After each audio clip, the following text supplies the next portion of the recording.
இன்றைய நாளுக்கான வேத தியானத்துக்குரிய வசனம் ரோமர் 12ஆம் அதிகாரம் 2ஆம் வசனம். அது இப்படியாக சொல்லுகிறது, நீங்கள் இந்த பிரபஞ்சத்திற்கு ஒத்த வேஷம் தெரியாமல் தேவனுடைய நன்மையும் பிரியமும் பரிபூர்ணமான சித்தம் என்னதென்று பகுத்தறியத்தக்கதாக உங்கள் மனம் புதிதாகிறதுனாலே மறுரூபப்படுங்கள். ரினியூ என்று சொல்லி இதற்கு நான் தலைப்பு கொடுக்க விரும்புகிறேன். ரினியூட் லைஃப், புதுப்பிக்கப்பட்ட வாழ்க்கை. Romans 12:2 says, and be not conformed to this world, but be transformed by the renewing of your mind, that you may prove what is that good and acceptable and perfect will of God.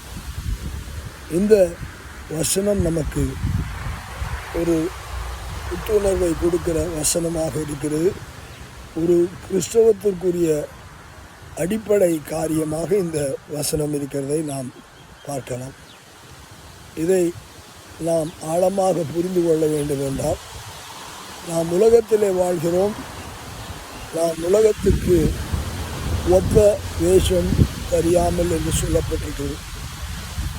உலகத்திலே சொல்வார்கள், உலகம் ஒரு நாடக மேடை என்று சொல்லி. இந்த உலகம் நாடக மேடை தான். ஏனென்றால் நம்முடைய வாழ்க்கையெல்லாம் அங்கே we are decorated and we are masked. நாம் அலங்கரித்து கொண்டு, நாம் முகமுடியை அணிந்து கொண்டு வாழ்க்கையை வாழ்ந்து கொண்டிருக்கிறோம். இந்த வாழ்க்கை தேவனுக்கு பிரியமில்லாத வாழ்க்கையாக இருக்கிறது. ஆனால் வசனம் சொல்லுகிறது, தேவனுடைய நன்மையும் பிரியமும் பரிபூர்ணமான சித்தம். இதில் பகுத்தறியத்தக்கதான ஒரு காரியத்தை சொல்லுகிறது. அந்த பகுத்தறியத்தக்கதான காரியத்தை நாம் தேவனுக்கு பிரியமாகவும் தேவனுக்கு நன்மை செய்கிற வாழ்க்கையும் தேவனுடைய பரிபூர்ணமான சித்தத்தை அறிந்து கொள்ளும்படியான வாழ்க்கையும் நம்மை மனதை புதிதாக்குகிறது. இப்படிப்பட்ட வாழ்க்கையை நாம் வாழத்தக்கதாக கர்த்தர் விரும்புகிறார். அதனால் நாம் மறுரூபப்படுகிறோம் என்று சொல்லும்போது ஆங்கிலத்தில் அது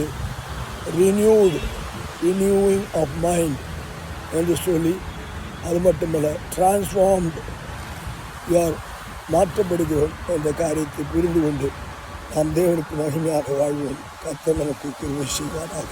ஆமென்.